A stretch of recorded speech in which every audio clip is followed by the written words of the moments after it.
Comenzamos, estimados estudiantes, con la clase del día de hoy. Mi nombre es José Bertrán y soy el encargado del curso de Historia. Mira, el día de hoy tenemos un tema muy bonito que es el feudalismo. Lo primero que vas a observar aquí en esta imagen es, a ver si eres observador, en el centro hay un caballero con su armadura típica, ¿no? Con un casco y con su escudo, ¿no? Por ahí no veo la espada, pero veo el escudo.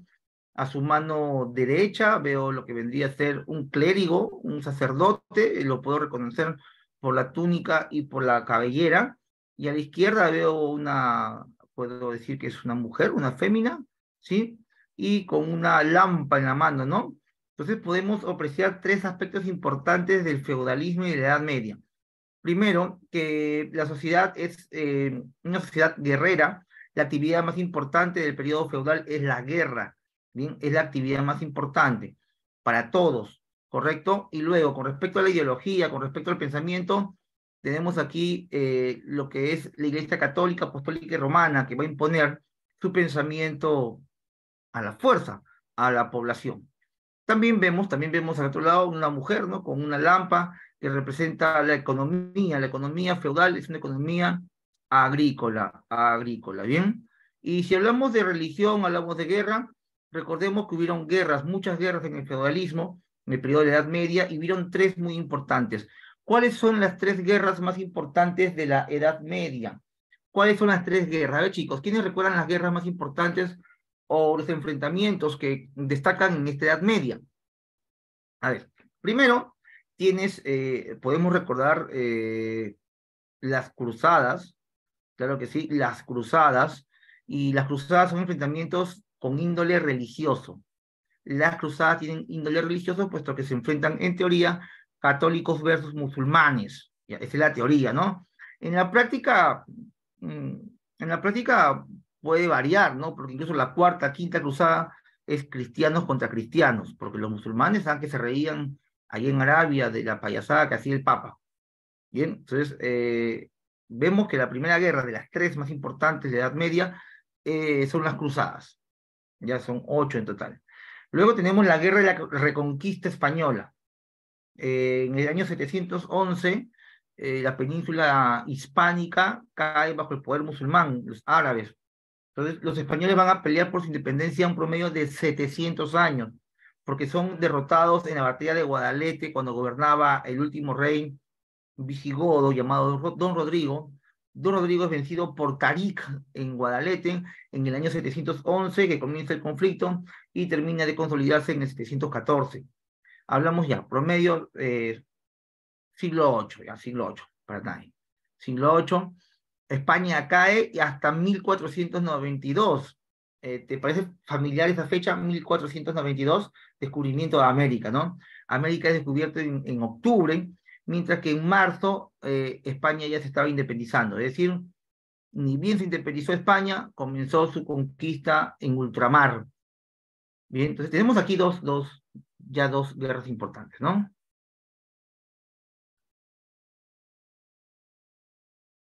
Ya, no hay problema, no hay problema. A ti. Chicos, siempre cualquier duda pregunten, ¿ya? Entonces tenemos, como te voy a repetir, las cruzadas, luego la reconquista española y de repente, una de las más conocidas, la guerra de los 100 años, ¿no? La guerra de los 100 años.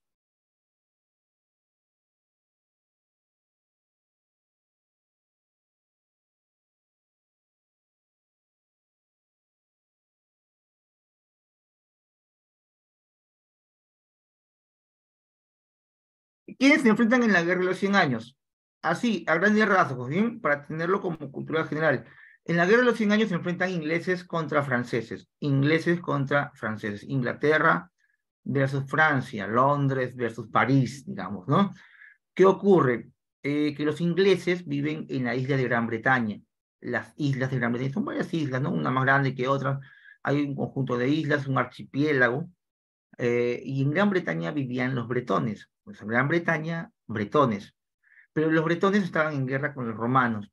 Para vencer a los romanos, los bretones pidieron apoyo a un grupo que vivía en Francia, a los anglos y a los sajones. Recuerda que en un inicio los anglosajones no eran uno solo, sino eran dos grupos diferentes, dos grupos germanos diferentes. Entonces los anglos y sajones hacen una alianza con los bretones para vencer a los romanos. Anglos y sajones, con la ayuda de los bretones, del rey Arturo de Camelot, vencen a los romanos. El detalle fue que los bretones prometieron oro y plata, mirra, especies y demás, a los anglosajones. Los bretones, luego de vencer a los romanos, no pudieron pagar esa deuda, iniciándose así otra guerra más, una guerra entre anglosajones y bretones. Los anglosajones querían cobrar lo que le debían, los bretones no tenían cómo pagar y comienza una guerra entre ellos.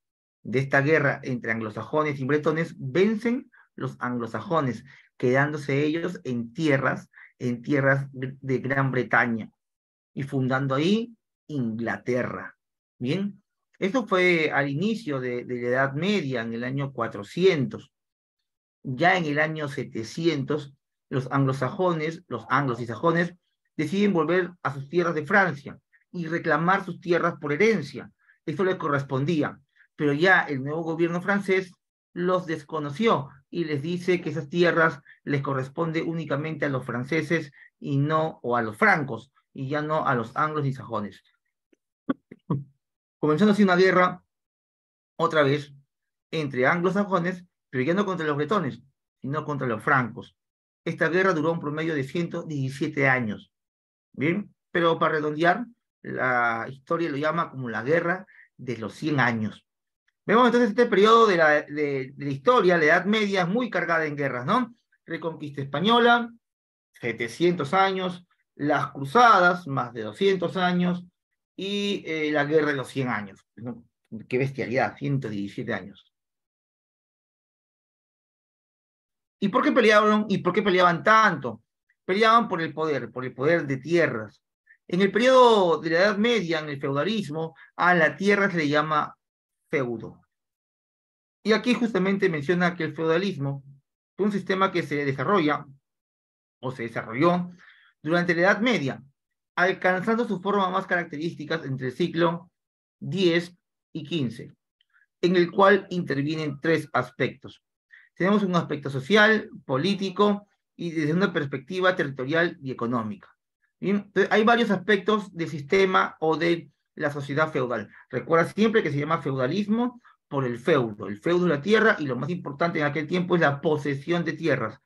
En el Perú, en la actualidad, algunos tienen aún la mentalidad feudal que creen que teniendo más tierras van a tener mayor riqueza, ¿no? Pero eso ya en la economía ya no se practica mucho, ¿no? Según las escuelas económicas neoliberales, podríamos decir que el que tiene mayor riqueza no es el que tiene mayor tierra, ¿no? Sino el que tiene mayor capital, es el que tiene mayor riqueza. El capital se obtiene mediante el trabajo, y no la tierra. Pero en la Edad Media no, pues en la Edad Media tengo más tierra, soy más rico. ¿Bien? A ver, en el aspecto social vemos que la sociedad organizada en estratos se divide, ¿no? Hay una estratificación, una división muy marcada. Yo no sé si ustedes han vivido lo que es la estratificación social. No sé si ustedes alguna vez se han sentido parte de la alta esfera o de la baja esfera social. En la Edad Media es muy marcado esto. Hay una relación entre siervos, señores, llamado vasallaje, hay una relación entre siervo de la gleba, en fin, hay una continuidad de relaciones que hacen que la sociedad sea muy marcada. ¿Qué es el vasallaje? ¿Qué es el vasallaje? Me preguntan por interno, ¿qué es el vasallaje? Es, un, es, una, es una relación entre dos personas pudientes, una relación basada en un juramento de fidelidad, en la cual uno le dice yo te cuido y el otro le dice yo te cuido. Ambos se cuidan sus intereses económicos, políticos, militares. El vasallo no necesariamente es un esclavo, el vasallo no necesariamente es alguien pobre. Un vasallo básicamente es alguien que se ha unido a un señor feudal y es muy posible que tengan la misma condición económica o poder militar, pero por cuestiones de estrategia lo hacen. Bien, el vasallo no es un pobre necesariamente, puede ser alguien que tenga dinero, pero no mucho. Bien, por ejemplo, yo soy un vasallo de la empresa Adprevi. Yo tengo dinero, yo trabajo, yo tengo un hogar, yo tengo una profesión, no me considero pobre, pero tampoco me considero millonario. Entonces, soy una persona, digamos, de estatus medio, pero que tiene una relación con alguien que tiene mayor estatus que yo. Entonces, si yo trabajo para Ad Previ, pues, mi señor feudal es Ad Previ. ¿Sí? ¿Se entiende la idea? No confundas vasallo con pobre, ¿ya? Sino simplemente alguien que está por un interés. En el aspecto político, ausencia de un poder central, concentración del poder en la figura de un señor. Hablemos de política, ¿no, chicos? Hablemos de política. Es importante la política. Tú eres un ser político. Los griegos decían que todos somos seres políticos y no existe el apolítico, ¿no? El apolítico es un término que se ha creado ahora último para disfrazar a los débiles mentales. Aquí todos son políticos. Tú desde que naces eres político. Desde el primer día que lloras y lo sugestionas a tu padre para que te dé algo, estás haciendo política. Hasta el día que te mueres, haces política. Bien, entonces decir, no, no participo en política porque no me gusta, es asquerosa, esto es, bueno, lo que enseñan en muchos lados para quitarse el camino a los jóvenes. Tú tienes que participar en política porque eres un ser político, ¿bien? Eh, la política en general, la política de Estado en la Edad Media, no tiene un poder central, al menos hasta el Imperio Carolingio. Ocurre que cuando se forma el Imperio Carolingio, Europa estaría de alguna manera unificada por Francia. Francia lideraría gran territorio de Europa y todos rendían un informe, rendían explicaciones a una persona. Y cuando hay un líder general de todos, se puede llegar a trabajar mejor. Pero cuando cae el Imperio Carolingio, sus hijos, sus herederos, no supieron mantener la unidad del Imperio Carolingio y este imperio se divide. Cuando se divide un imperio en varias porciones, provincias, llamadas condados, marcas, ducados, archiducados, cuando hay esa división, cada marca, cada condado, cada ducado pierde poder económico, político y militar. Ya no es un gran ducado, sino es un pequeño ducado. Ya no es un gran condado, es un condado pequeño. No hay un imperio que domine. Entonces, esto va a generar debilidad militar y ante una guerra serían susceptibles. Y esto ocurre en el siglo VII, cuando cae el imperio carolingio, comienza la invasión de un grupo de bárbaros que venían desde el norte y en Europa no sabían cómo detenerlos porque no había un ejército unificado. ¿Y qué había en Europa?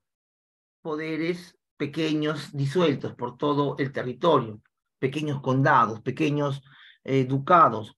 Estos pequeños condados buscaban unirse con los ducados y le decían, mira, yo soy conde, pero no puedo contra los invasores, unámonos. Y venía el marqués con el conde y formaban un ducado. No te olvides que el ducado es la unión del condado y la marca. ¿Bien? Entonces, cuando se unían, se formaba el vasallaje. ¿Quiénes eran estos invasores del norte? Siglo VII. Vemos aquí a los famosos vikingos, los normandos.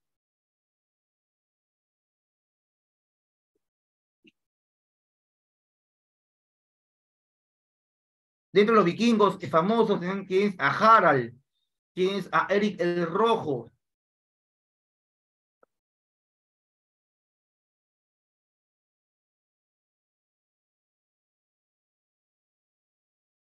Claro, claro, así es, así es. Estos que usaban un casco, ¿no? Dice que usaban cuernos en sus cascos, ¿no? Ese es mito, no usaban cuernos. Ragnar, claro, también famosísimo. A ver, bien. Entonces, los vikingos obligan a que muchos pueblos europeos se unan en este aspecto crucial del feudalismo, ¿no? Del vasallaje. ¿Por qué? Porque hay ausencia de un poder central. Bien, y la concentración del poder está en la figura de un señor. O sea, no hay un rey, no hay un emperador, hay un señor feudal que manda. Desde la perspectiva territorial y económica, vemos que es como característica, la tierra es agraria autárquica. ¿Qué es agraria? ¿Qué es autárquico? ¿A qué se refiere esto? Se refiere a que la tierra producía productos agrícolas y era autónomo. ¿Quién era el dueño de la tierra? El señor feudal. Bien, el señor feudal. Aquí no había un rey que venía y es mío, no, no existía eso. En la Edad Media, luego del Imperio Carolingio, las tierras son privadas. El rey venía, pedía apoyo, pero el conde veía si lo ayudaba o no lo ayudaba. Ausencia de comercio, escaso avance tecnológico. Dice aquí, feudalismo. ¿Qué es el feudalismo? Sistema de organización política, económica, social. Las circunstancias en las que aparece el feudalismo, vemos tres factores. Nueva oleada de invasiones, he dicho los vikingos o normandos. También estaban los sarracenos. Los sarracenos son los musulmanes que invadieron incluso España por 700 años. O sea, había mucha inseguridad. No había un poder real, un poder central. El poder político estaba fragmentado entre los condes, duques y marqueses. Una economía de autoabastecimiento. Solamente cada pueblo se abastecía con lo que producía. Grandes feudos, pero no unificados, y aislamiento comercial. Es decir, la población se volvió muy, pero muy rural. Menciona aquí que causas del feudalismo son debilidad de los reinos europeos tras la desaparición del Imperio Carolingio, miedo e inseguridad provocados por las nuevas invasiones del siglo IX al siglo X. Vemos aquí a los vikingos, magiares y eslavos. ¿Bien? Unión de la gente para la defensa común, ya que los reyes no podían garantizar la seguridad de sus súbditos. Aumento del valor de la tierra, aumento del valor de la tierra por la desaparición del comercio y la inseguridad de los caminos.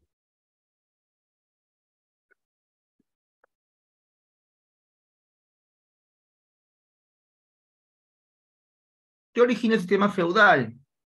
Inseguridad por las invasiones bárbaras, la ruralización por el aislamiento de los feudos, un autoabastecimiento, porque cada feudo se abastecía con lo que producía, y hay una pérdida del poder real. ¿Bien? Y con eso se da origen. A ver, chicos, hasta ahí todo claro, me dicen sí o no, rapidito. Sí, sí o no, rapidito, sí o no, rapidito. Ahí por el chat, sí o no, rapidito. Me dicen sí o no, todo claro. ¿Sí o no? ¿Todo claro? Sí, sí, sí, sí, sí, sí, sí, sí. María, Valerie, Iris, nadie más, Jorge, Lucero, ya, listo, queda. Características.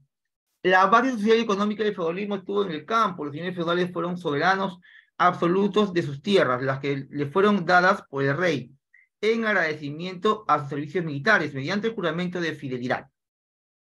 La sociedad estaba basada en una profunda desigualdad.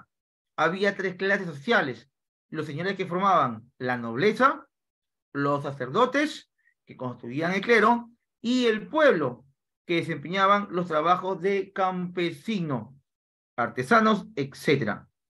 Y de aquí desaparece la concepción del hombre ligado al Estado y es sustituida por la dependencia de un hombre respecto de otro a través de un vasallaje. Es decir, el hombre no le debía nada al Estado, sino le debía algo a otro hombre del cual él era vasallo.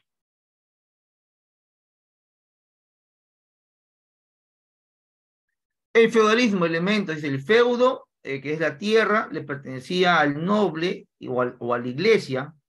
El vasallaje, vemos que consiste en una ceremonia de homenaje y de investidura. ¿En qué consiste la ceremonia de homenaje e investidura? Si yo quiero que alguien me proteja, si yo quiero que por ahí de repente Shirel Abad me proteja con su feudo, le digo, mira Shirel, yo quiero ser tu vasallo. Entonces me pongo de rodillas y le pido encarecidamente en nombre de Dios y de la patria que me proteja. Yo a cambio le daré parte de mi producción agrícola y parte de mis jóvenes que tengo en el feudo para que sean parte de su ejército. Entonces, yo le doy a ella un homenaje. Si Chirel acepta, si Abad aceptan, él me dice, ¿sabes qué? Toma mi investidura, que significa acepto tu homenaje y yo a cambio te doy tierras, armas, agua, protección. De ahí en adelante yo me volví vasallo de Chirel. porque yo le juré fidelidad mediante un homenaje. ¿Bien?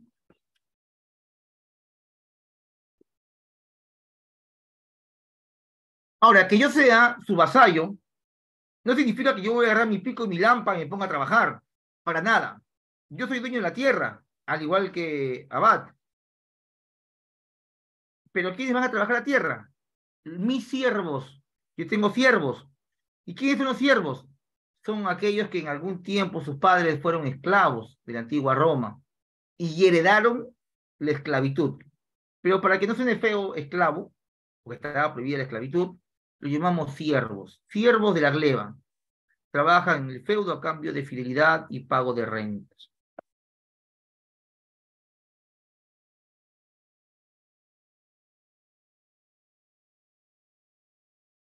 La sociedad feudal se caracteriza especialmente por la estratificación, es decir, clases sociales, división, sociedad jerárquica, mientras el señor es el encargado de dirigir la guerra, el clero es el encargado del adoctrinamiento en el cristianismo y el campesinado es el encargado de trabajo de la tierra. Mira, importante el adoctrinamiento. ¿Para qué sirve la religión? La religión siempre ha sido muy criticada y yo siempre he escuchado de los profesores que hablan, al menos los de historia, filosofía, que maltratan, hablan, maletean al cristianismo, a la religión, al Papa, a Papalindo, a Jesús. Yo me acuerdo que en la academia mi profesor de filosofía hablaba mal de Papalindo, de Jesús, y los chicos se enfrentaban y él, sábelo todo, quería hacernos creer que Dios no existía. Yo en algún momento decía, wow, no tanto sabe este hombre debe ser Platón o nieto de Aristóteles. ¿Cómo sabe? ¡Qué miedo! Pero en realidad es, bueno, un señor letrado que sabía algo de lo que pasó en la Edad Media. En la Edad Media hubieron muchas injusticias, el clero se portó mal, pero si hacemos un paréntesis y ponemos en la balanza entre las cosas buenas y malas, siempre hay errores por parte del hombre. El hombre es un ser humano que tiene errores, no es perfecto. No podemos abarcar y poner en el mismo nivel a Dios que a los hombres, porque Dios es infinito, el hombre es finito. Dios no muere, el hombre muere. Dios es eterno, el hombre pasa. Y este hombre comete errores. Lamentablemente, los hombres que representaron a Dios en la Edad Media cometieron demasiados errores, ya se pasaron, cometieron horrores. Así es. El pasado no existe, no ha sido o no está ahí para juzgarlo. El pasado está ahí para aprender de él. Hay que aprender del pasado para comprender el presente y enfrentarnos al futuro. La Iglesia Católica cometió muchos errores. ¿Se puede deducir eso? Claro que sí.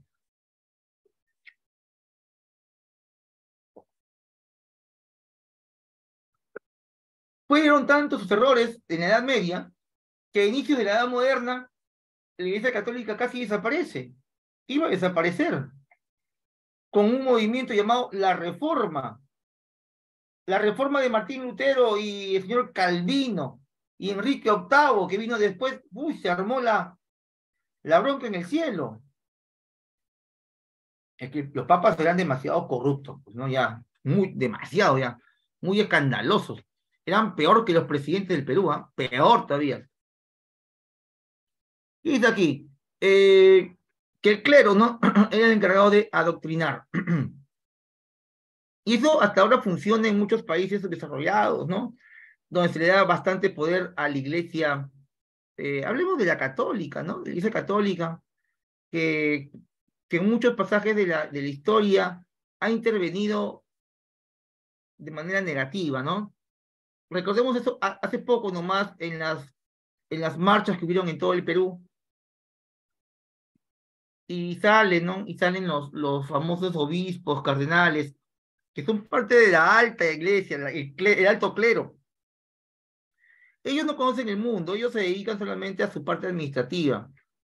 Es un mal necesario dentro del catolicismo. Salen y opinan de cuestiones de política. El ser humano es un ser político por naturaleza. Todos tienen derecho a opinar.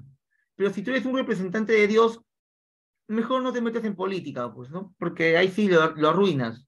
Y bueno, en el caso del Perú, hace poco los representantes del clero opinaron y lo arruinaron, pues, ¿no? Por ahí recuerdo al cardenal de Ayacucho que habló barbaridades, tonterías. Me dio ganas de ir y decir crucifíquenlo, ¿no? Por bestia, bro. Bien, no es una buena combinación actualmente la política y la religión. La religión sirve para otra cosa, ¿no? Para darte paz, ayudarte en tu vida íntima.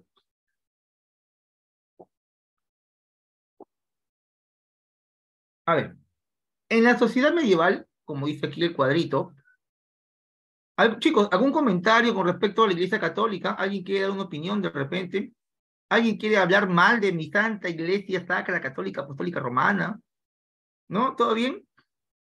¿Ustedes son católicos, chicos? ¿Ustedes van a misa? ¿Todo bien? ¿Todo bien? ¿Todo tranquilo? ¿No quieren opinar? 538, cuéntame, ¿qué es eso? Ah, ya, católica, católica. Muy bien. La mayoría de acá son católicos. ¿Hay algún cristiano, cristiano evangélico? Ahí está, está el micrófono. Ahí está. María es cristiana, cristiana, la santa católica. Ah, ¿cuándo empieza la Inquisición también? Este es el periodo también de la Edad Media. Hay dos periodos en la Inquisición, en la Edad Media y en la Edad Moderna. Ah, Lucero también, Jorge es católico, apostólico romano, Lucero es cristiana. ¿Y cómo se sienten, chicos, cuando hablan mal de los cristianos? Feo, ¿no? Uy, a mí cuando estaba en la academia, aún como alumno, los profesores estaban de alma y sin asco, porque en aquel tiempo no se grababan las clases y podían hablar lo que querían, ¿ah? Y hablaban de Jesucito, cualquier cosa. Ahora se graba la clase y si yo hablo algo incorrecto, me denuncias. Me imagino que alguna vez se han topado con algún profesor que ha hablado mal, ¿no? Porque eso ocurre, sobre todo en el curso de filosofía y de historia. Bueno, en mi caso, yo no puedo hablar nunca. Ahí está, por ejemplo, decir que un profesor de historia es ateo es un grave error, porque si alguien nadie se puede catalogar como ateo, ¿no? No se puede, pues porque eh, la palabra ahí está, agnóstico sí, el agnóstico es que no le importa, no, él te dice, ¿sabes qué? Cree lo que tú quieras, me resbala. Pero decir es ateo, complicado, porque viene de negación y teo de Dios, es la negación de Dios. Pero en el contexto filosófico es la creencia de algo. Y nadie puede ser ateo porque todos creen en algo. Todos creen, hasta el más ateo, que se haga llamar ateo, cree que Dios no existe. Entonces, el ateo que dice que no cree en nada, porque el ateo dice que no cree en nada, cree que no existe Dios, lo está creyendo, pues. Sin embargo, el agnóstico, creo que el agnóstico para mí es más respetable, porque ya sabe de conceptos, pero autoproclamarse ateo, complicado, ¿no? Esto yo lo pude ver, chicos, ya hace años, joven, cuando me lavaron el cerebro en la academia y me decían que Dios no existía, yo me puse bravo, dije, no, Dios existe. Y me puse a estudiar, estudié por un par de años unos cursos de teología, y fue bonito, muy bonito, darme cuenta que no sabía nada, ¿no? Y bueno, pues ahora como docente de letras, hay que saber algo, ¿no? Yo le doy la recomendación. No se puede combinar, no se puede combinar papas con camotes. Si eres filósofo, bien, dedícate a la ciencia del arte del conocimiento. Pero si vas a hablar de otros temas, siempre hay que hacerlo con respeto. Yo sé que aquí hay cristianos, hay católicos y también hay agnósticos. Ah, qué bueno, María. Yo también hice eso alguna vez. Yo también visité alguna vez muchas religiones. Claro, yo también he visitado muchas religiones. Bueno, yo he visitado las ramas del cristianismo, ¿no? Yo he estado he asistido a cultos cristianos, hasta mormones he asistido yo, para conocer. Pero obviamente me quedé con el catolicismo, puesto que es mi formación, ¿no? Es mi formación desde pequeño. Pero en realidad me hice católico a partir de los 20 años, realmente. 18, 20 años comencé a estudiar.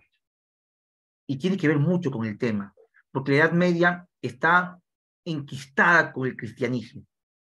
Importantísimo. ¿Quién tenía más poder? ¿El rey o el papa? El papa. El rey solamente era figurita. ¿Bien? ¿Qué dice aquí la sociedad? El régimen vasálico, o sea, de vasallos, se extendió por toda la sociedad medieval, siendo el rey el primer elemento de la pirámide.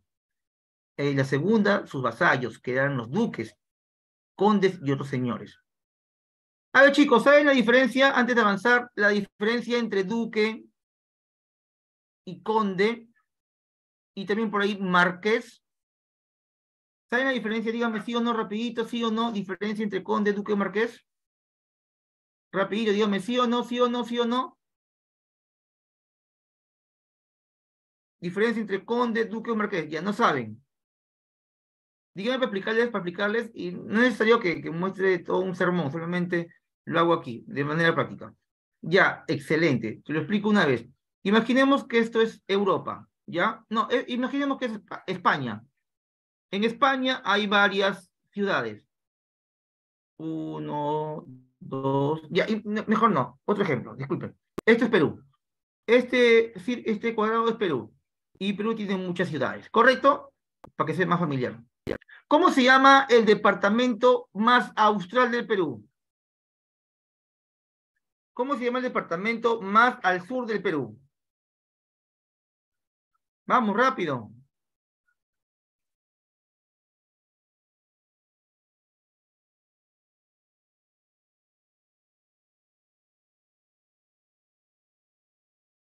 Tacna, claro que Tacna es el más austral.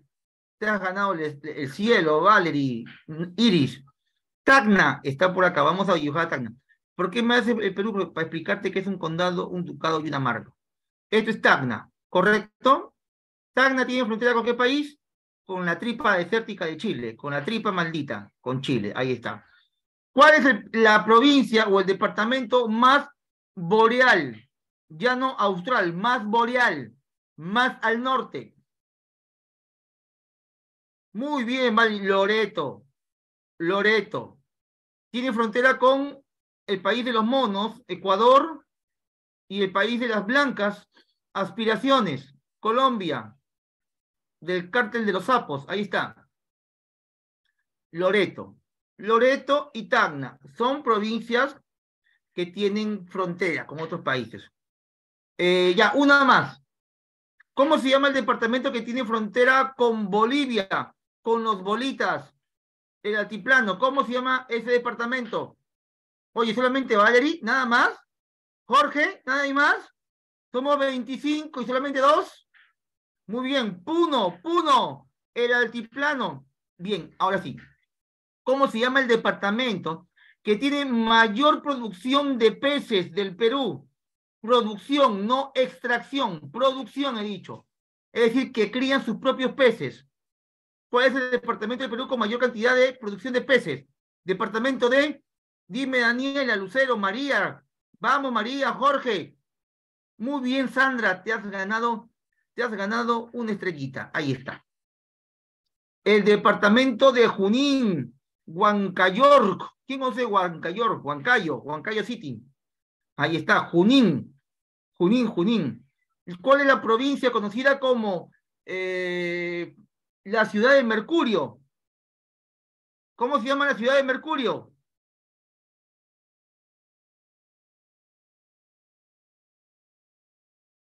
No, Huancavelica. Ahí estuve hace 2 semanas. Huancavelica. Huancavelica es la ciudad del Mercurio, donde uno encuentra el verdadero amor. Huancavelica, o como dicen mis amigos, Huascavelica. Ya, profe, ¿por qué me han puesto todo esto? Para que entiendas lo que es un condado y un ducado. ¿Y qué tiene que ver con el Perú? Espérate, pues, espérate, espérate, muchachito. Mira,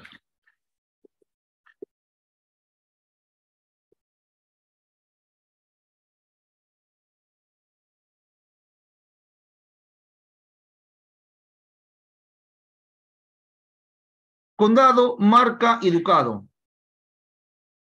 Un condado, un condado es una provincia interior, como Junín y como Huancavelica. ¿Qué es una provincia interior? Quiere decir que no tiene fronteras con los vecinos, sino está dentro. Profe, ¿qué es una marca? ¿Qué es una marca?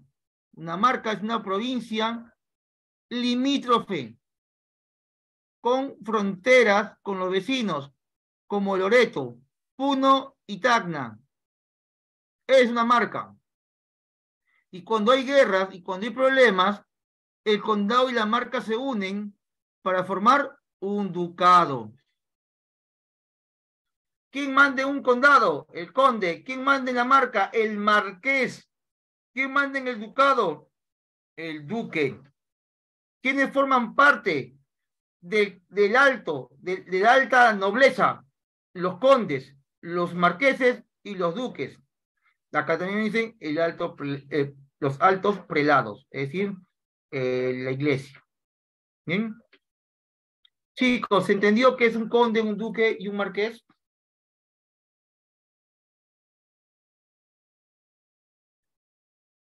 Por favor, ¿se entendió? Solamente dos. Listo. Ahora sí podemos pasar, ¿no?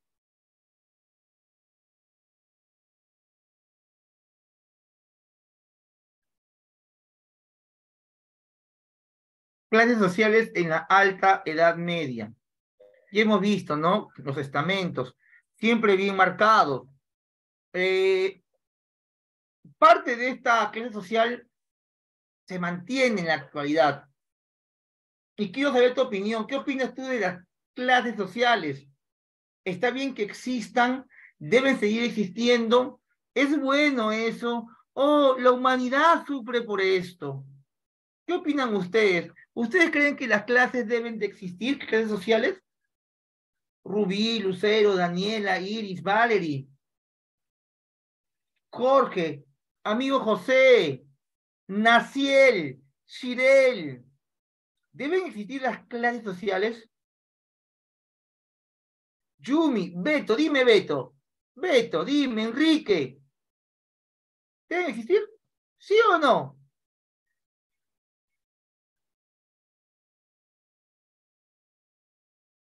Nadie quiere opinar, normal, ¿ah?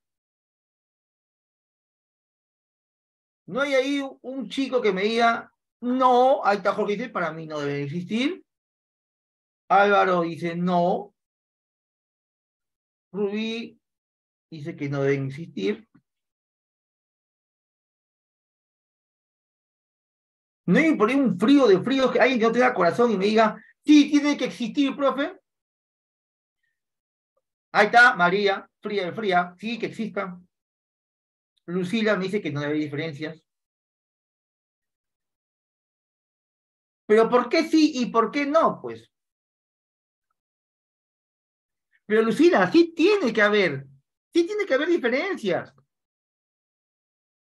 Sí, de repente tu corazoncito tierno dice que no, porque Dios dice que todos somos iguales. Pero hablamos de estratificación social. En la sociedad tiene que haber diferencias. ¿Te imaginas si todos fuesen ricos? Oh, qué bonito. ¿Y ahí quién trabaja para ti? O si fuésemos todos pobres, ¿dónde consigo trabajo?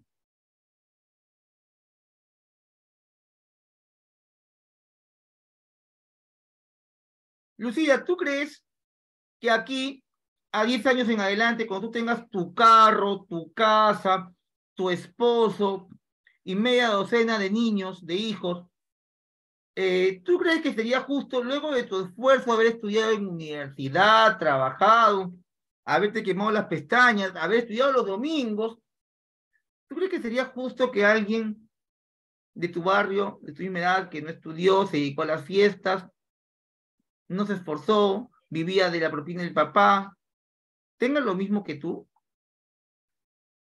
Si tú acá a 10 años eres millonaria por tu esfuerzo, ¿crees que sería justo que los que no estudiaron, no se esforzaron, sean millonarios? Claro que no sería justo. Entonces la estratificación social es necesaria. Claro que es necesario. Sé que para algunos se les complica. La vida no es fácil, chicos, ni en la Edad Media ni ahora. Pero tú tienes la suerte de haber nacido en el Perú, vivir en el Perú. Acá hay oportunidades. No están botadas en cada esquina. Tienes que buscarlas. Tienes que esforzarte. Y así podrás romper tu estratificación de repente. Porque hoy, mañana postulas para San Marcos, Villarreal, El Callao, Cantuta. Pero de repente aquí a 10 años más adelante haces tu maestría en la Pacífico, en la de Lima, en la Católica. ¿Me entiende la idea o no? La estratificación tiene que estar ahí. Es necesaria. Quítese la idea de que todos merecemos lo mismo. No, todos no merecemos lo mismo. Todos no merecemos lo mismo. Unos merecemos más que otros. ¿Sabes por qué? Porque se esfuerzan. Y tú, Lucila, y tú, Iris, y tú, María, y tú, Naciel, te estás esforzando. Porque estoy convencido de que ustedes van a entrar en el turno tarde. Y estoy convencido de que van a entrar el día domingo. Hay casos, pues, Lucila. Yo vivo aquí en la zona residencial de San Juan de Washington. Y conozco muchos amigos de promoción del colegio que tuvieron todo. Yo ya a los 40 años no tienen nada. Yo de pequeño no tuve nada. Hoy tengo alguito. Estoy rompiendo mi certificación. Pero es así la vida. Tú de repente vives en un cono. Yo sé de chicos que ahí ya pasaron, me dijeron que vivían por Puente Piedra. Sí, en Puente Piedra. Es bonito, popular. Digamos las cosas como son. Zona en vías de progreso. Por no decir pobre, en vías de progreso. Pero con tu esfuerzo vas a romper la certificación. Y aquí, no te miento, en menos de 20 años tienes tu departamento en Surco, Miraflores, la planicie. ¿Qué es la planicie? Te vas a comprar tu casa en las islas de Grecia. ¿Por qué no? ¿Sabes por qué? Por tu esfuerzo. Por eso quiero ir al punto de que la estratificación es necesaria. ¿Eh?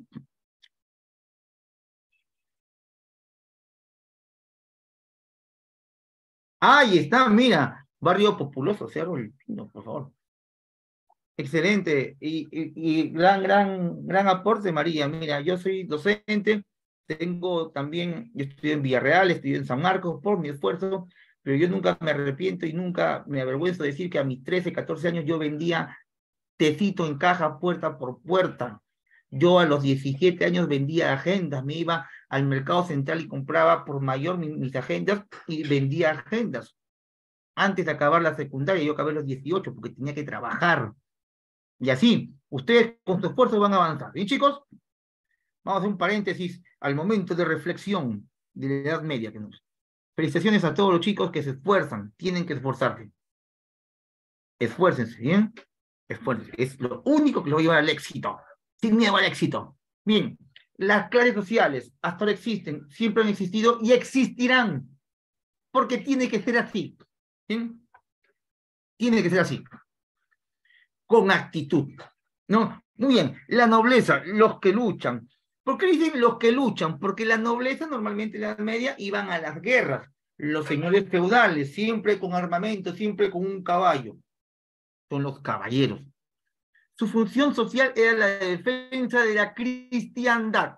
Siempre como pretexto la cristiandad. Por lo que lo militar era su principal característica. Estaba compuesta la nobleza por los señores y sus vasallos, que podrían ser duques, condes o marqueses. Ya te expliqué eso. Siendo el rey señor de señores, pero no siempre le hacían caso, era pura pantalla.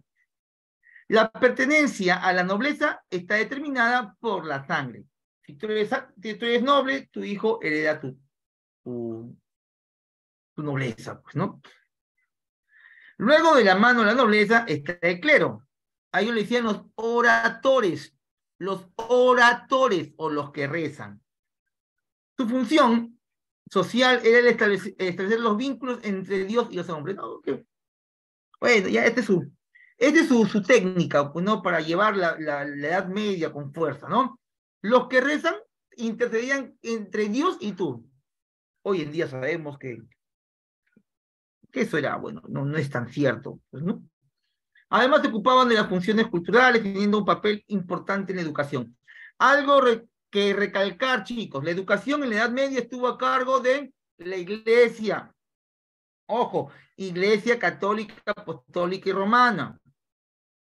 Eso perdura hasta el día de hoy. Las principales universidades son jesuitas. Jesuitas es una orden católica. No solamente en Europa, también en el Perú. Hasta hace poco nomás, la Pontificia Universidad Católica del Perú, Jesuita y Dominica, eran una alianza ahí. Creo que ya se rompió, pero mira, hasta ahora. La Universidad Católica Sede Sapien de Los Olivos, también. Incluso ahora hay iglesias también de cristianos evangélicos, como la Universidad Adventista, la que tengo a Chipa, gigantesca, la autónoma, ¿no? La autónoma. La iglesia siempre va meter ahí su dedito en la educación. El alto clero proviene de la nobleza, pero el sacerdocio estaba abierto para todos los grupos sociales. ¿Alguno de ustedes, chicos, quiere ser sacerdote? ¿Alguno le gustaría? Bueno, si te interesa la vida eclesiástica, no necesariamente tiene que ser sacerdote o monja. Puedes también recibir cursos de teología, como lo hice yo alguna vez. Simplemente averigua, ¿no? Por ejemplo, si tú vives por el cercado de Lima, hay una iglesia que se llama la Iglesia de San José y los Santos Apóstoles. Ahí todos los veranos abren cursos de teología y es, pero bravazo, pues. Es riquísimo entrar a una clase de teología, ¿sabes por qué? Tanto, María. ¿Sabes por qué es rico? Porque porque lo primero que hacen es hacerte dudar. ¿Sí? ¿Algún comentario, María?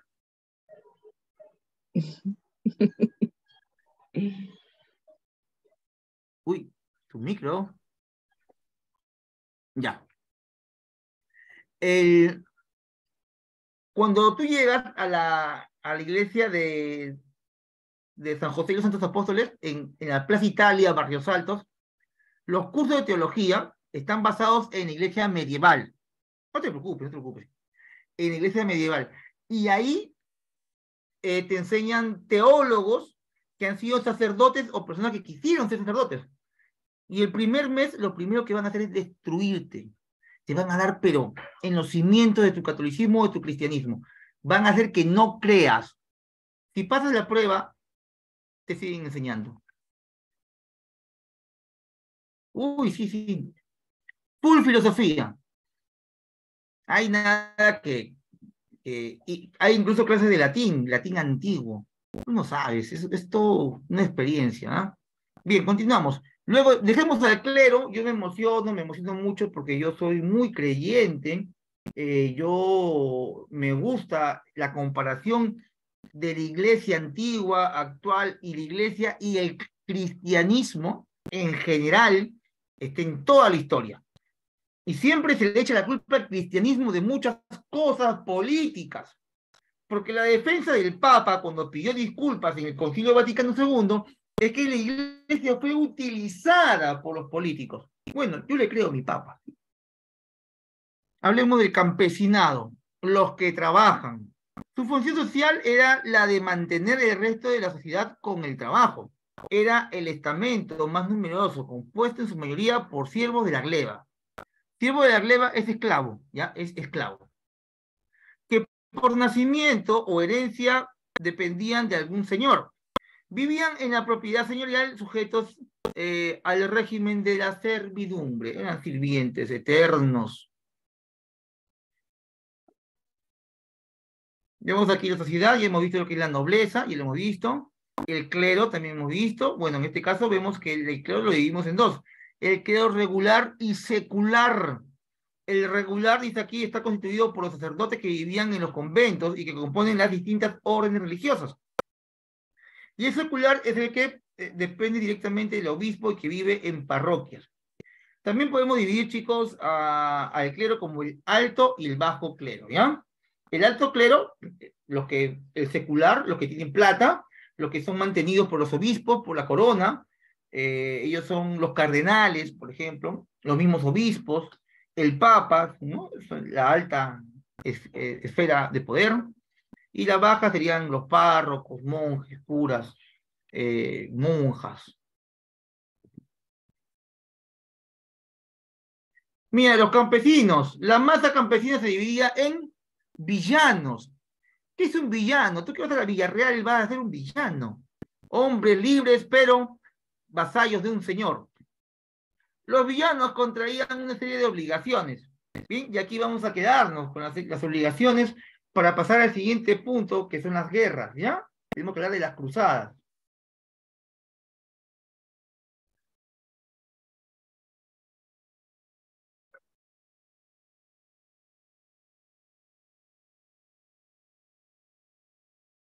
A ver.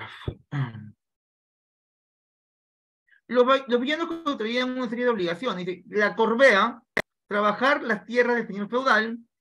La talla era un pago de un tributo que el señor exigía en caso de necesidad. La gabela era un impuesto por el uso de molino u el horno.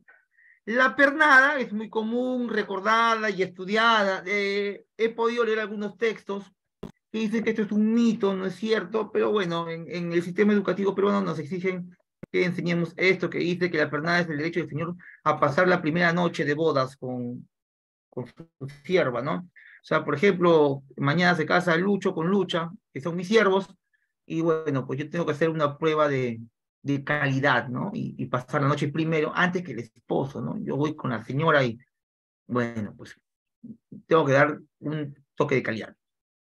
Y debajo de los villanos, el siervo de la gleba, casi esclavos, adscritos a la tierra. ¿Cómo que adscritos? Si yo compro una porción de tierra, la tierra viene incluida con sus siervos o con sus esclavos. La sociedad, en resumen, es estamental, dividida con privilegiados y no privilegiados. Los privilegiados nobles y clero, y lo hemos visto, y los no privilegiados campesinos, libres y siervos. Bien, dejamos de compartir esto un momento. Si todo está claro, dígame sí o no para pasar ya a la siguiente diapositiva.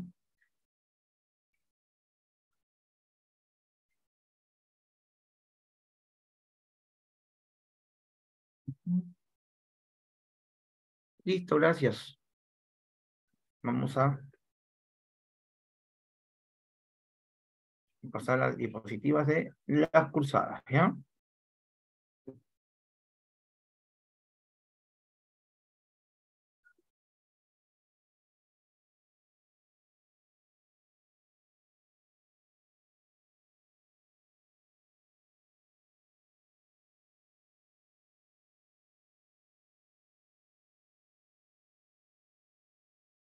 Bien, vamos a ver lo que es las cruzadas.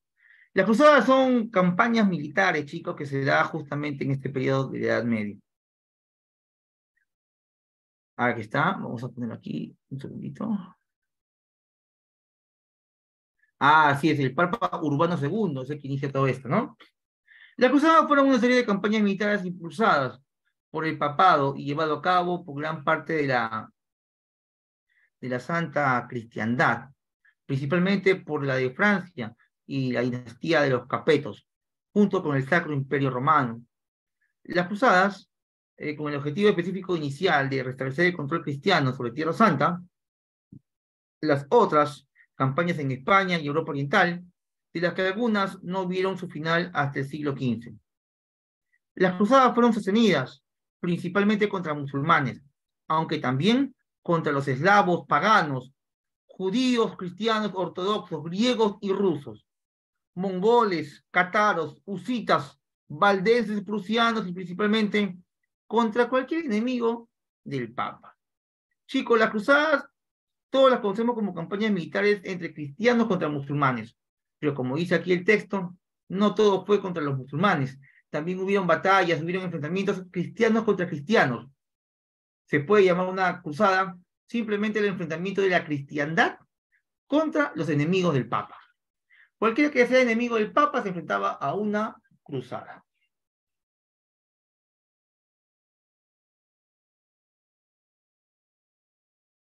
Básicamente, al parecer que las cruzadas fueron motivadas por los intereses expansionistas de la nobleza feudal, el control del comercio por Asia y el afán hegemónico del papado sobre las monarquías y las iglesias de Oriente. Aunque se declararan con principio y objetivo de recuperar Tierra Santa para los peregrinos, de los cuales los turcos selyúcidas, una vez conquistada Jerusalén, abusaban sin piedad y, a diferencia de los sarracenos, que trataban a los cristianos con más respeto. Si bien es cierto, las cruzadas comienzan con un afán de recuperar Tierra Santa, eh, porque el cristianismo hablaba de paz, amor, comprensión, el prójimo, etc., etc., los cristianos ni bien se apoderaron de Tierra Santa, lo único que hicieron fue llevar injusticias, maltrato, dolor y lágrimas. Por eso es que los musulmanes se la juraron a los cristianos y van a vencer al cristianismo en las batallas siguientes. Recordemos que fueron ocho cruzadas, chicos, fueron 8 cruzadas. De las 8 cruzadas, solamente la primera cruzada fue una victoria para el cristianismo. Luego, las 7 siguientes serían derrotas para los señores feudales de Europa. Mencionemos los antecedentes. Para poder comprender qué razones tenían los dirigentes de Europa y del Oriente Próximo para tomar semejantes decisiones, debemos remontarnos a los años inmediatamente anteriores al comienzo del fenómeno cruzado y ver qué estaba sucediendo en aquel entonces. En torno al año 1000, Constantinopla, la actual Turquía, se erigía como la ciudad más próspera y poderosa del mundo conocido en Occidente, situada en una posición fácilmente defendible en medio de las principales rutas comerciales y con un gobierno centralizado y absoluto en la persona del emperador, además de un ejército capaz y profesional. Hacían de la ciudad de los territorios gobernados por esta, el Imperio Bizantino, una nación sin par en toda la orbe. Entonces, si vemos el contexto, chicos, sabemos que el papado no está en Constantinopla, el papado está en Roma, y siempre hubo una rivalidad entre Roma y Constantinopla. Ambos eran cristianos, ambos eran católicos, pero Constantinopla no mandaba el Papa. El Papa quería demostrar que tenía mayor poder que Constantinopla. Además, que Media, en la Edad Media, Constantinopla construye la iglesia más grande del mundo para el cristianismo, en honor a la Virgen María, la Catedral de Santa Sofía, que luego, bueno, le cambiarían de nombre, sería una mezquita. Pero el Papa no le gustaba que Bizancio siempre destaque. Y cuando se da cuenta de que los musulmanes querían atacar Bizancio, Constantinopla, en vez de ayudar, comenzó a meter trabas para que Bizancio caiga y Roma destaque entre los cristianos.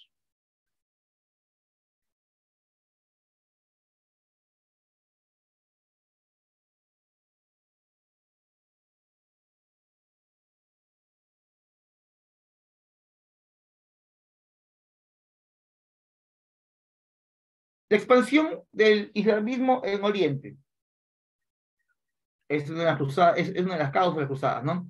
El islamismo, los musulmanes, se expanden hacia territorios de lo que es Europa Oriental. Recordemos que el musulmán, el árabe, tiene como religión el Islam, que es el sometimiento a Dios. Bien, ellos tienen como política castigar al hereje, castigar al infiel, castigar a aquel que no cree en Alá. Además, vemos que el afán de conquistar tierras con fines comerciales por parte de los europeos occidentales lo van a llevar a este choque cultural con el Islam. La intensa fe religiosa, factor principal de los enfrentamientos. Su espíritu bélico y aventurero de los señores feudales.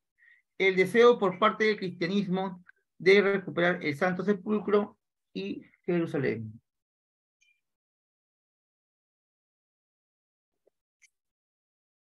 principales cruzadas. Hablemos de la primera cruzada y del famoso Urbano II, como decía su compañero.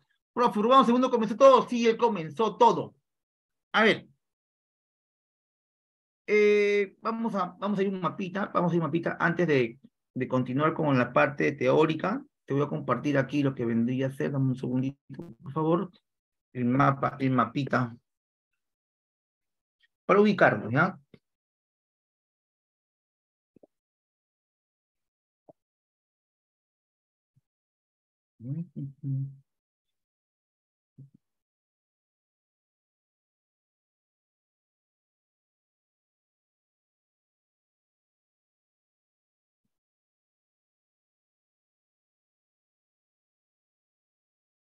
Estoy cargando, ¿ya? Un segundo.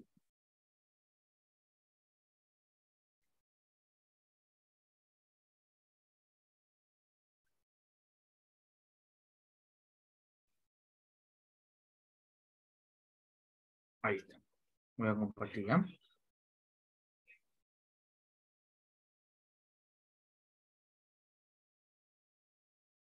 A ver, vamos a irnos a un mapa. Aquí está, este es el mapa de San Juan del Lurigancho. Vamos a retirarnos un poquito.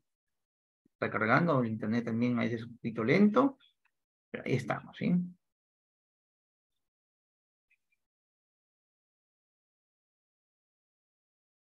Vamos a irnos a Europa, ¿ya? No vamos a Europa, no vamos a Europa.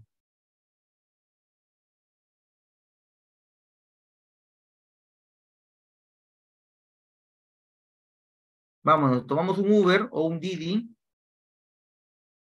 Vámonos todos. Subimos a la furgoneta. Salimos de Lima, estamos por Puente de Piedra, Matucana, Antioquía, Calango. No movemos, no movemos. Go, go, salimos. Vamos, batería. A ver, no carga esto. Está más lento que.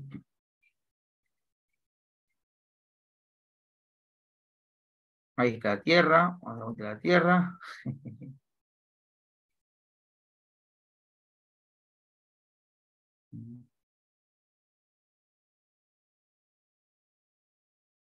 Ahí está cargando, ¿ya?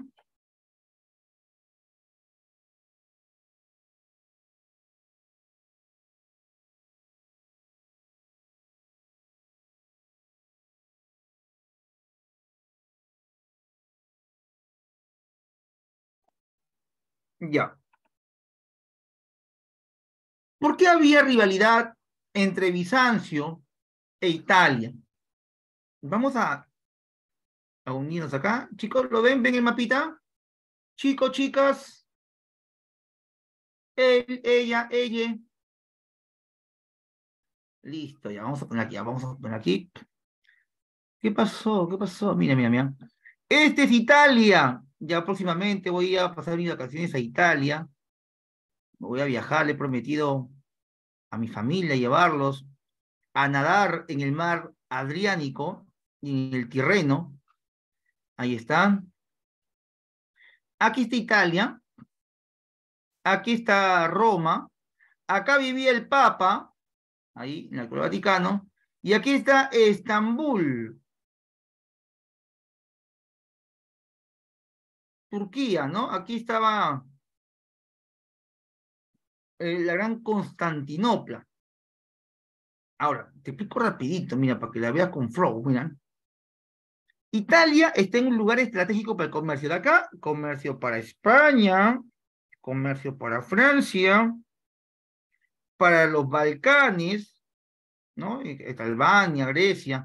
También cruzas, te vas para Túnez, África, un poquito más lejos, te vas a Egipto, el Cairo, y así tienes salida para todos lados, ¿no? Si que te quieres ir por mar, pero si quieres ir por tierra, aquí hay una cadena montañosa llamada los Montes Urales. Por aquí no se puede cruzar. El Mar Negro, dificultoso. Entonces tienes aquí un camino por tierra donde los países de Asia venían. Todo el comercio de Asia tenía que pasar por Estambul o Constantinopla. Este era dificultoso, pero sin embargo, el dominio lo tenía Constantinopla. Todo esto pertenecía a Constantinopla. Entonces, ellos tenían una gran aduana, mucho dinero entraba por esta zona.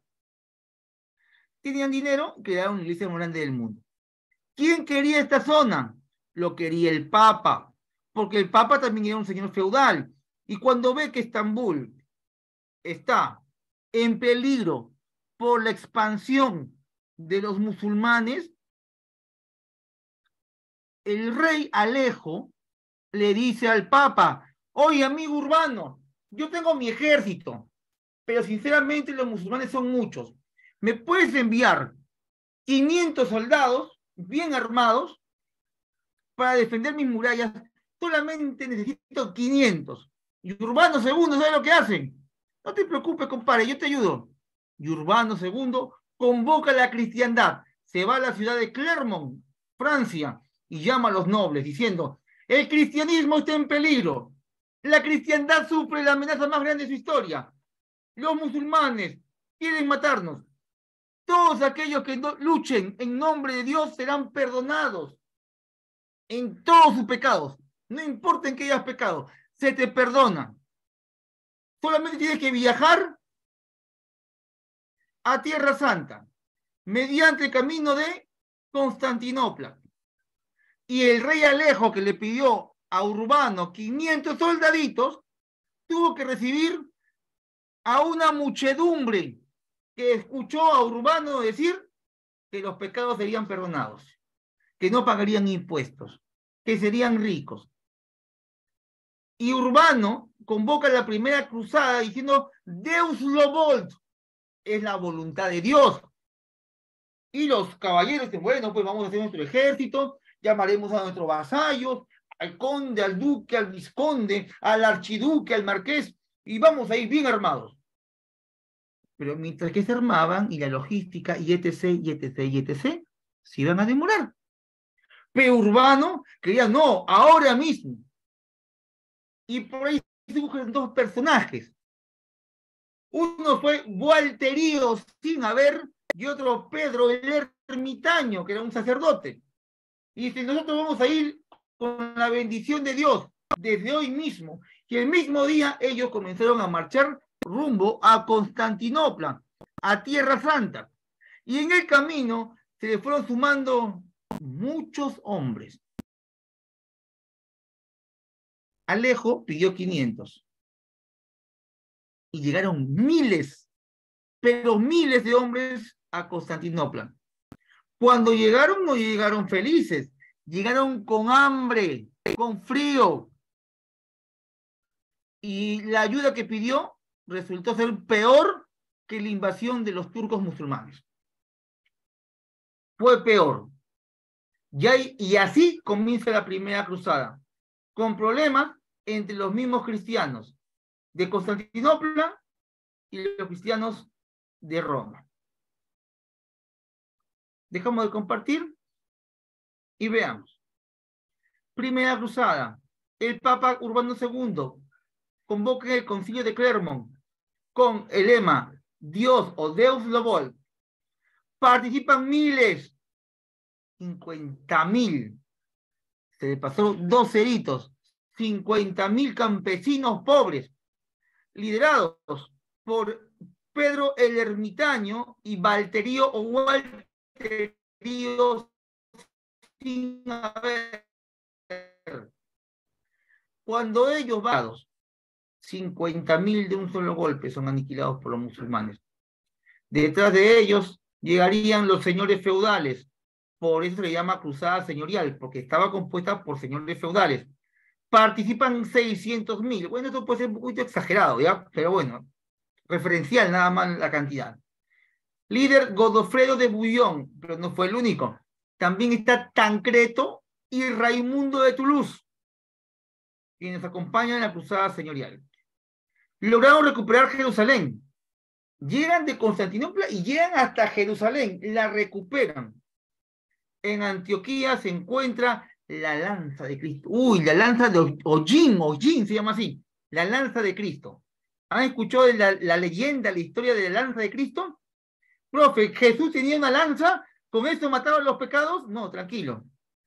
Jesús tiene una lanza en la historia, porque cuando él estuvo crucificado, vino un soldado romano y lo atravesó por un costado. Me imagino que tú has escuchado que Jesús, cuando está crucificado, bota agua por el costado, ¿no? Por el costado de Cristo brotó agua, se dice. Fue porque Jesucristo, Jesús de Nazaret, fue atravesado por una lanza de un soldado romano. Esa lanza se perdió y luego será encontrada aquí, en Antioquía. La lanza de Ojin, algo así es el nombre del soldado romano. Dicen que en la Segunda Guerra Mundial, el que encontró la lanza fue el mismo Hitler. Hitler tuvo esa lanza en su poder. Bueno, son mitos, leyendas, porque dicen que el que tenga la lanza nunca perderá una batalla o una guerra. Antes de la caída del Tercer Reich, cuentan que a la llegada de los franceses a las fronteras de Francia, de Alemania, la lanza que la tenía Hitler se la fue extraída, se la robaron. Como se roban la lanza del poder de Hitler, Hitler cae. Es una de las tantas leyendas, ¿no?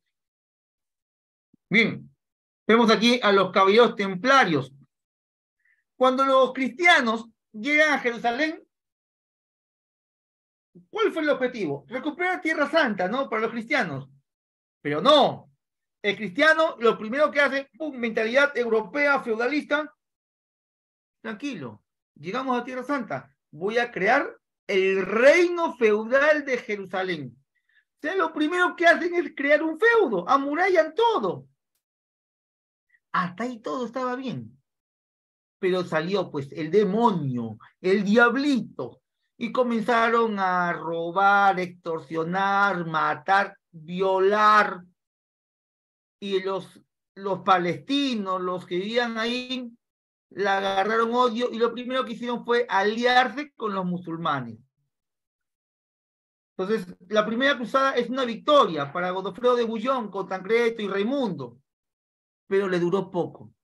Esto fue en el año 1100 o 1099. ¿Bien? Luego son expulsados los cristianos, militan las murallas de Jerusalén.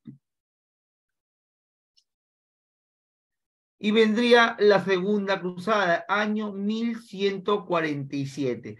50 años después, el Papa Eugenio III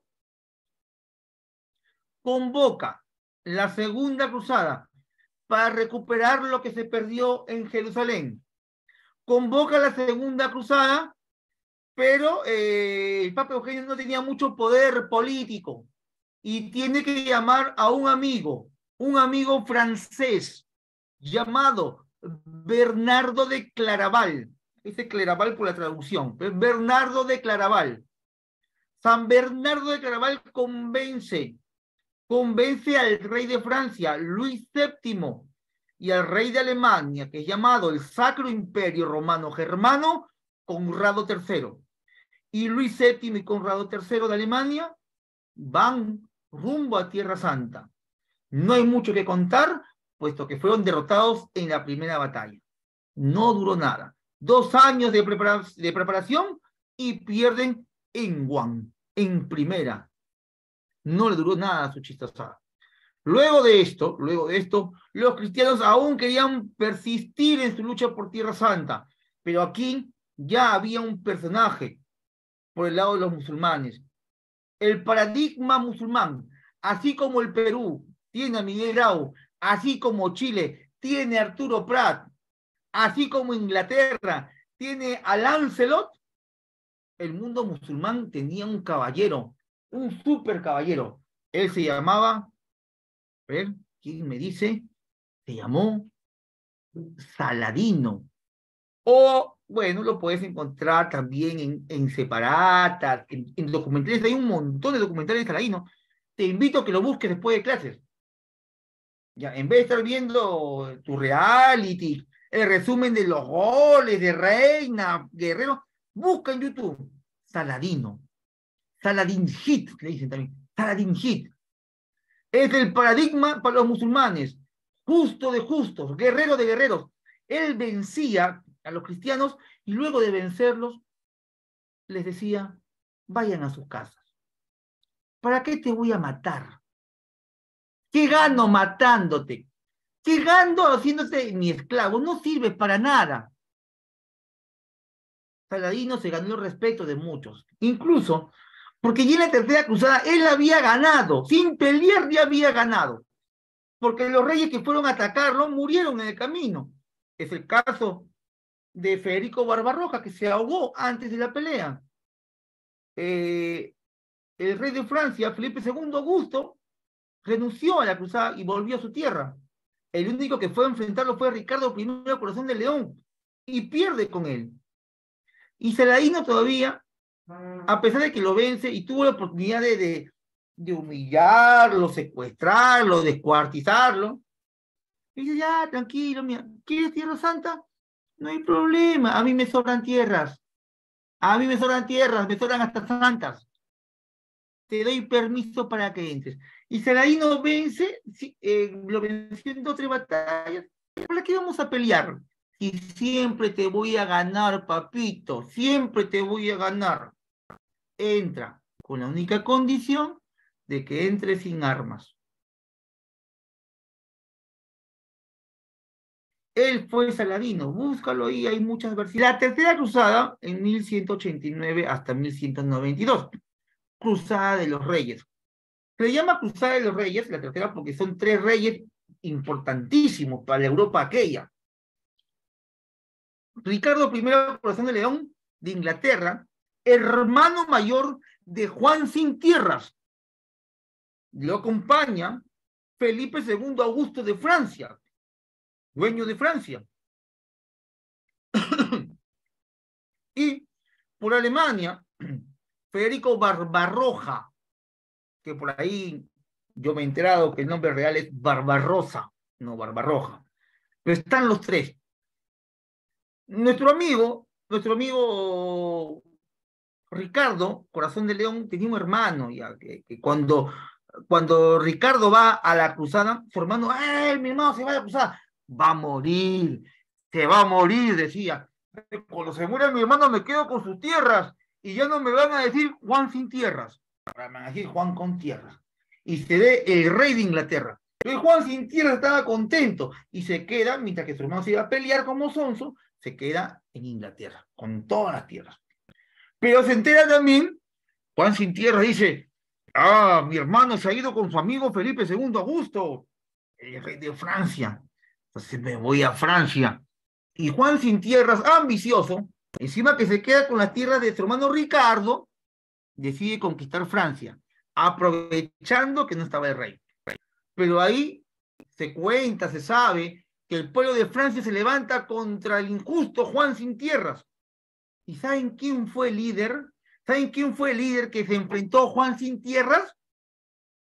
Fue un pillo, un ladrón, un ratero, un choristar, un hombre que le robaba a los pobres, le robaba a los ricos para darle a los pobres.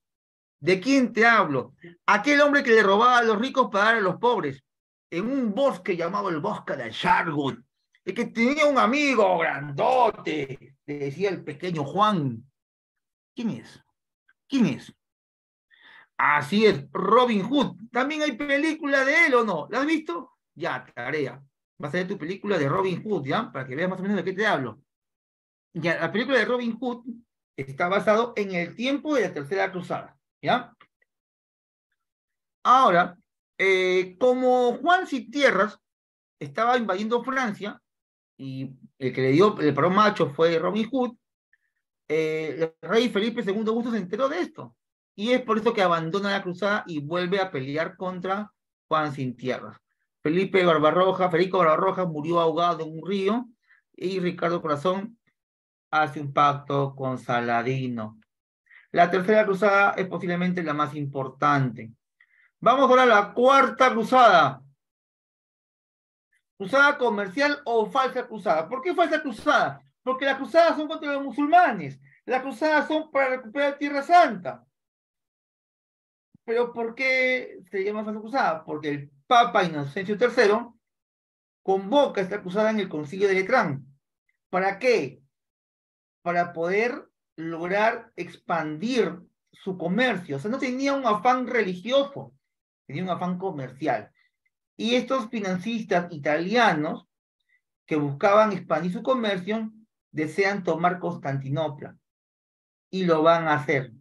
Toman Constantinopla, su sueño se hizo realidad y fundan el Imperio Latino de Constantinopla.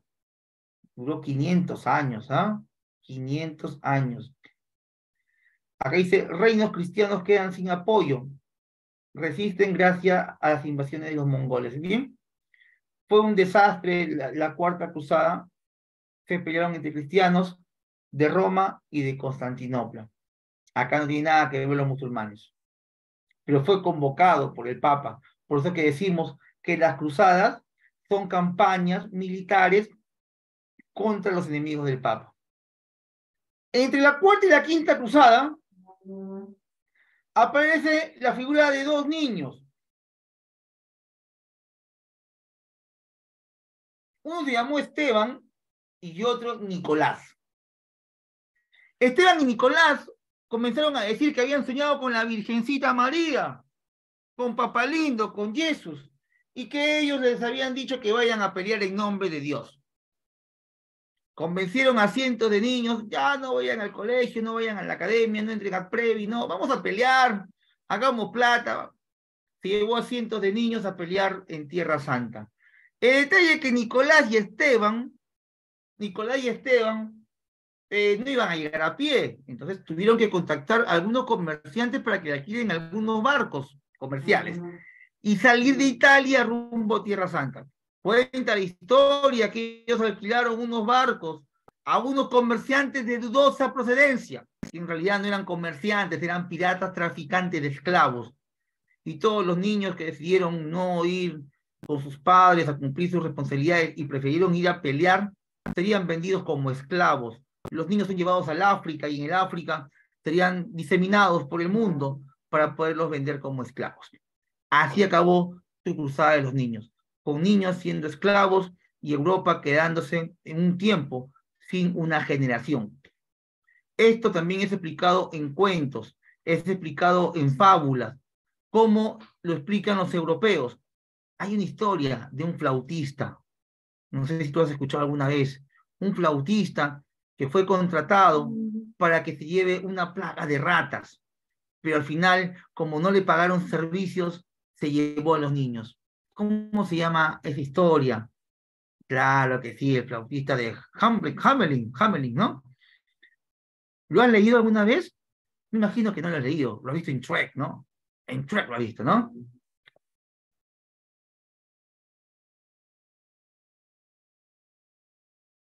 Yo tampoco lo he leído, pero sí lo he visto en resúmenes. Y también en Shrek. En Shrek me gusta más, ¿no? Con Shrek flautita, ¿no? ¿Quién no lo ha visto, no? ¿Quién no lo conoce? Vamos con la Quinta Cruzada, convocada por Papa Honorio III. ¿Cuál fue la causa? Buscar atacar a Egipto, zona débil. Acá aparece Andrés de Hungría. También fue un fracaso total. Ah, mira qué bonito, felicidades. Así tiene que ser, hay que leer, hay que leer. Sexta Cruzada, convocada por el Papa Gregorio IX. Busca recuperar Jerusalén. Tuvo como líder a Federico II de Alemania, quien fue excomulgado. Logró entendimientos con musulmanes y favoreció el comercio. La séptima y octava, ya para acabar estudiantes, séptima y octava cruzada, hablamos de Luis IX de Francia. Luis IX en la séptima es capturado y viene el gran famoso hecho del milagro de San Luis, porque Luis IX es el famoso San Luis. ¿Has tomado el agüita mineral San Luis con gas o sin gas? Uy, refrescante, San Luis. Ya, a este santo se refiere, ¿bien? Dicen que los musulmanes pidieron un rescate por él y bueno, a la hora de pesar, porque pidieron su peso en oro, Dice que lo subieron a una balanza y no pesaba nada, y es por eso que lo dejaron libre, asumiendo que fue un milagro de su Dios. Octava cruzada, San Luis otra vez de Francia, creyendo que tenía la bendición de Dios, puede pelear y esta vez sí lo mataron. Esta fue la última cruzada. En España se enseña algo diferente, hablan de una novena y décima cruzada que hace referencia a la reconquista española. Pero para nosotros los peruanos solamente son 8 cruzadas, de las cuales la primera fue victoria y todas las demás son derrotas. ¿Y chicos? Y ahí nos quedamos con respecto a la parte conceptual. Nos vamos a las preguntas, jóvenes, nos vamos a las preguntas. ¿Sí? ¿Ya la tienes mapeada? ¿Tienes mapeado tus preguntas? Vamos con las claves. Hacemos las primeritas. Ya, dame un segundo, sí, por favor.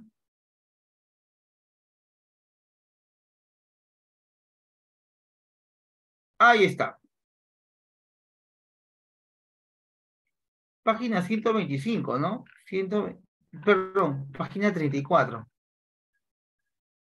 Clave número 1, por favor, chicos, dice ahí. Pregunta número 1. El feudo es la tierra asignada a un señor autócrata y trabajada por los... ¿Quiénes trabajan en el feudo, chicos? A ver, a ver. Claro, podría ser un vasallo, pero no. Villano. La clave A o D. A o D. Ahí marca la letra D. Siervos de la gleba. Ellos son los encargados de trabajar todo. Número 2. Pregunta número 2.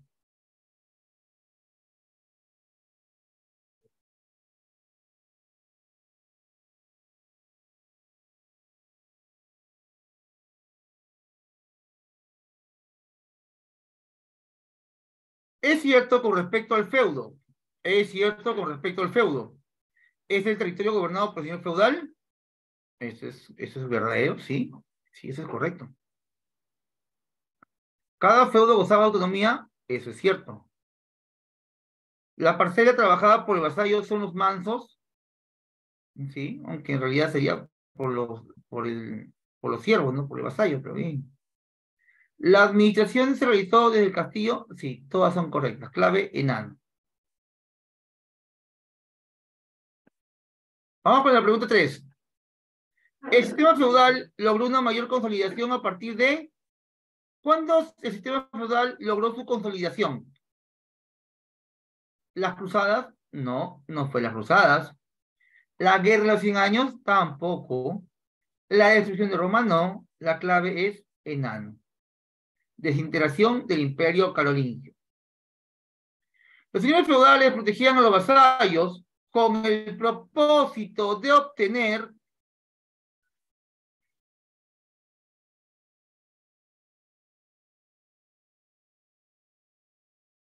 feudos y bienes, ¿no? Letra A. Pregunta 5. Fue la actividad económica que decreció agudamente en el feudalismo. Aquí es el comercio. Los derrotaron a los bizantinos y toman Jerusalén en el año 1070, siendo el principal antecedente bélico las cruzadas. A las cruzadas. ¿Quiénes son?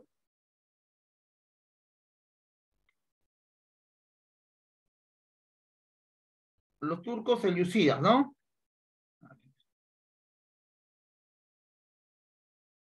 No es cierto con respecto a las cruzadas. No es cierto con respecto a las cruzadas.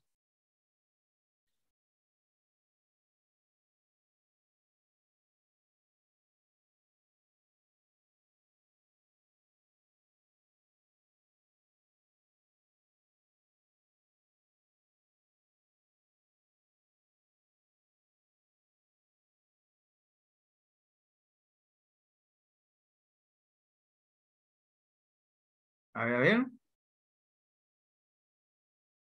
Enfrentaron a francos contra sarracenos.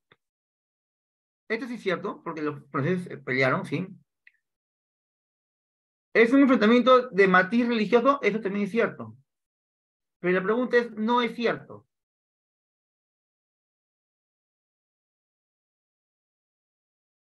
¿Fue la rivalidad por la conquista de Constantinopla?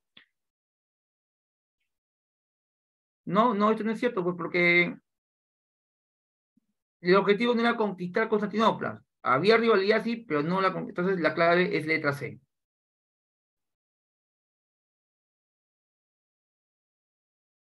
Pregunta 8. A ver, la 8. La 8 es sencilla. A ver, la 8 es sencilla. Vamos, ¿quién me dice cuál es la 8?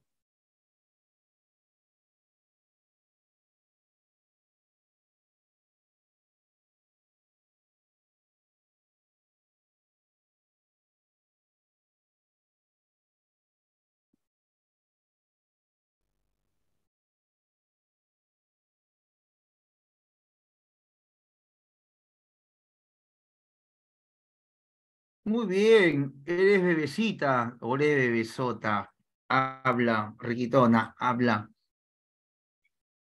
Muy bien, vamos con la 9. Causa que originó el feudalismo. ¿Qué originó el feudalismo?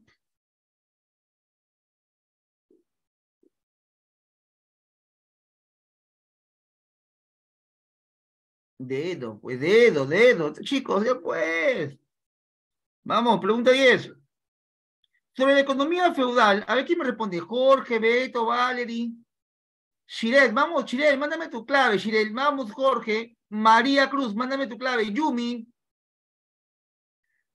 mándame tu clave. Valeria Mendoza, mándame tu clave. Ani Gabe, Daniela Vera, mándame tu clave de 10. Sobre la economía feudal, ahí está, ya está mandando. A ver, ¿se puede decir? ¿Qué se puede decir?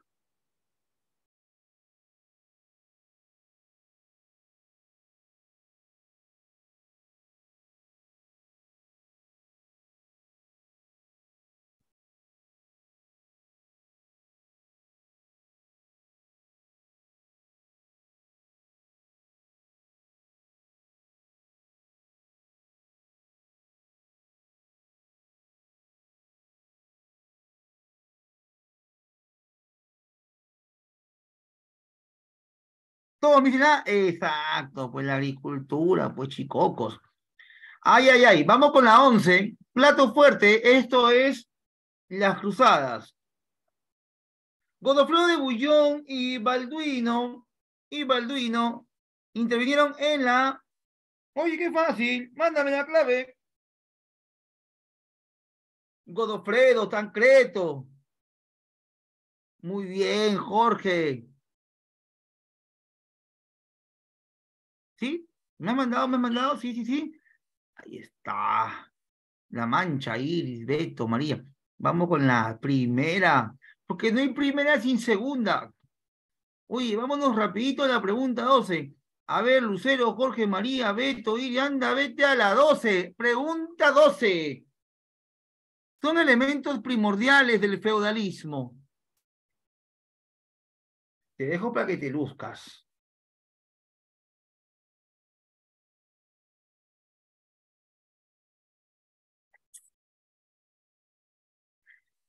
Ahí está, muy bien. Así es. Esa es la actitud. Letra D. Muy bien. Pregunta 13. El sistema feudal surgió básicamente después de... Ya, este es repetida varias veces. Vamos, Lucero, María, Jorge, Beto, Iris. Álvaro, mándame tu clave, Álvaro. No veo tu clave, Álvaro Núñez. Álvaro Núñez, ¿estás ahí? La 13, lúcete. Álvaro Núñez. Daniela Vera, lúcete, Daniela.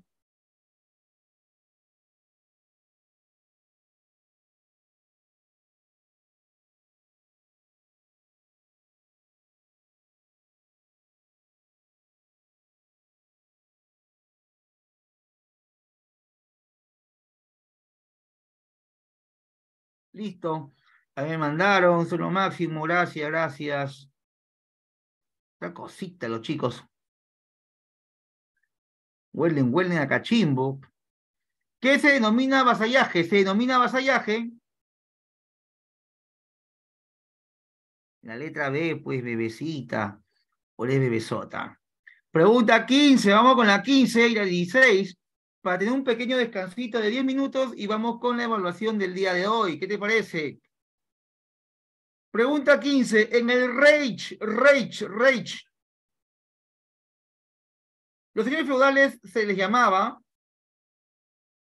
son príncipes electores, porque ellos elegían, pues elegían a su emperador. Esta está bonita. Emperador alemán que intervino en la Segunda Cruzada. Claro, porque la Segunda Cruzada recuerda que estuvo un francés y un alemán. El francés y un alemán. El francés fue Luis VII, ¿correcto? Y muy bien, Conrado, chicos, uno máximo, otra cosita con ustedes, ¿ah? Muy jóvenes, ahí hemos terminado el área de las preguntas. Vamos a dejar esto aquí. Dejo esto aquí.